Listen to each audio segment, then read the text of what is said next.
Yes, tugiye kubaha ikaze mwese mukomeje gukurikira Boomers mbyirwa magifraso z'ubungirazuba ndetse abantu bari muri diaspora mwese ikaze niba rwambere gusa wibuka gukora subscribe mu kiganiro cyitwa ubwiro gicano kuri Boomers naho ninjye Gacha Henry.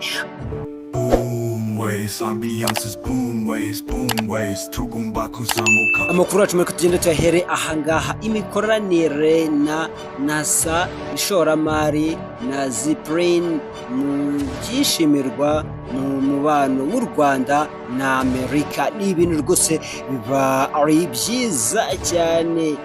Icyiciro cya mbere kigeze kuri 94% isura nshya y'ibishanga biri gutunganywa muri Kigali. Nkubwira ngo wowe niba ari ubwa mbere wibuke gukora subscribe. Minisitiri Nduhungirehe asanga umuhuza utabogamye ari we uzageza akarere ku mahoro arambye. Nuko ibintu biba bihagaze rwose nuko ubungubu Leta Zunze Ubumwe za Amerika ndetse bikaba biri kugenda bitangaza neza cyane ko rwose batangiye kugenda bafatira bamwe mu basirikare ba FDLR ibihano bikakaye cyane. Nkubwira ngo nawe niba ari ubwa mbere ugeze kuri umuyoboro rwose ni hano kuri Boomways.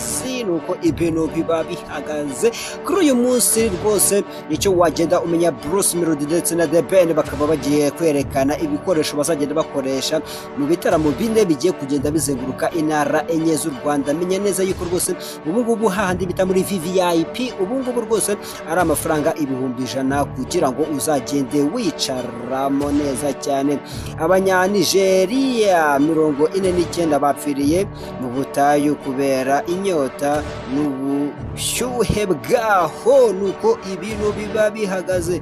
Ubuto bwa Gakiriro ka Gisozi mu mpamvu kagiye kwimurwa. Agaciro rwose ka Gisozi abantu benshi bagiye bagaragaza yuko rwose ari gatoya na bwisanzure, none rwose bakaba bamaze kugenda berekana neza cyane yuko kagiye kugenda kimurwa. Perezida Ruto abona kutakira abanyamerika bakekwaho Ebola byaba ari ubugome. Ibingibi rwose ni uko we agenda abigaragaza kutakira rwose byaba ari ubugome kubera yuko rwose we akaba ari kugenda ashakira igihugu cye cyitwa amafaranga rwose mu bintu byinshi agomba kugenda abikora. Ariko harimo n'icyitwa ubumuntu. Leta Zunze Ubumwe za Amerika rwose ikaba igiye kuzajya igenda rwose yihereza Kenya amafaranga ndetse no kugira ngo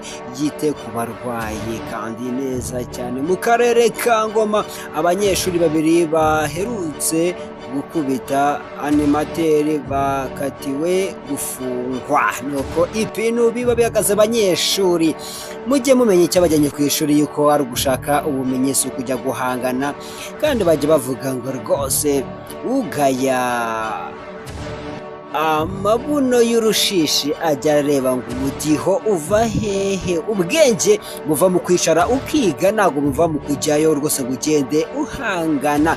Muri Kayonza imirimo yo kubaka uruganda rukora azonte ikoreshwa mu gutera inanga igeze kuri 80%. Byumvikane yuko rwose abantu benshi bagiye bagaragaza kino kibazo yuko rwose bakaba bafite ikinyotera cyo kugenda babona rwose inanga z'imbyeyi nziza rwose. Ariko rwose iki kibazo rwose kikaba kigiye kugenda gikemuka mu minsi iri imbere. Rwose muhishiwe rwose ibintu byiza cyane rwose bazagenda rwose bazibahereza mu minsi iri imbere. Nkubwira ngo nawe niba ari ubwa mbere wibuke gukora subscribe.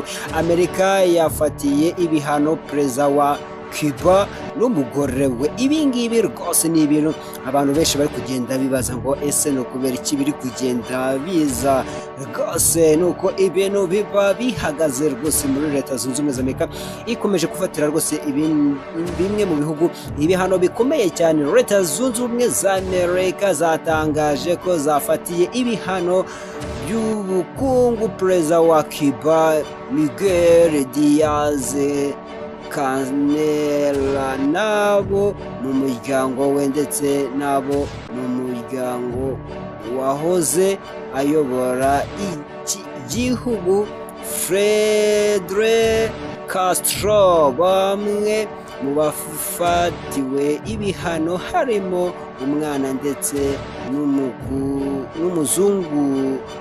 n'umwuzukuru wa Raul Castro. Abandi bafatiwe ibihano harimo perezida wa Cuba Miguel Diaz-Canel ndetse n'umwana w'umuhungu we. Abakozi n'abaminisiteri y'igisirikare rwose n'abandi bayobozi mu nzego zitandukanye. Nuko ibintu biba bimeze. Trump akaba rwose yagiye abafatira ibihano. Nuko mw'isi biba bihagaze. nkubwira ngo nawe nimba ari ubwa mbere wibuke gukora subscribe. Perezida wa Ukraine Zelensky yandikiye Putin amusaba ibiganiro. Mu gihugu cya Uganda yinubiye ibihugu byabujije abaturage babyo kuyisura kubera Ebola. Rwose nuko ibintu biba bimeze neza cyane. niba nawe ari ubwa mbere wibuke gukora subscribe. Impinduka muri Ghana abaryamana bahuje ibitsina rwose nuko ibintu biba bimeze. Dusoza amakuru yacu yo kuri uyu munsi. Ubudage, indege yiteguraga guhaguruka yavunitse icyuma gifata amapine yisekura hasi. nuko inkuru twari dufite zihagaze rwose neza cyane. iya nyuma twihuta cyane. Hezbollah yateye utwatsi ibikubiye mu masezerano Israel na Lebanon bagiye basinyana. Intambara ikaze yaronse Mogadishu. ahangaha ni hamwe intambara imaze imyaka myinshi cyane muri rwose kuri iri hembe rya Afurika muri Somalia. mbabwira neza cyane yuko namwe ahangaha mugomba kuzajya mugenda mugiramo uruhare mu makuru tugenda tubagezaho umunsi ku munsi. naho ninjye Gaca Only. Shout out, ndabakunda cyane.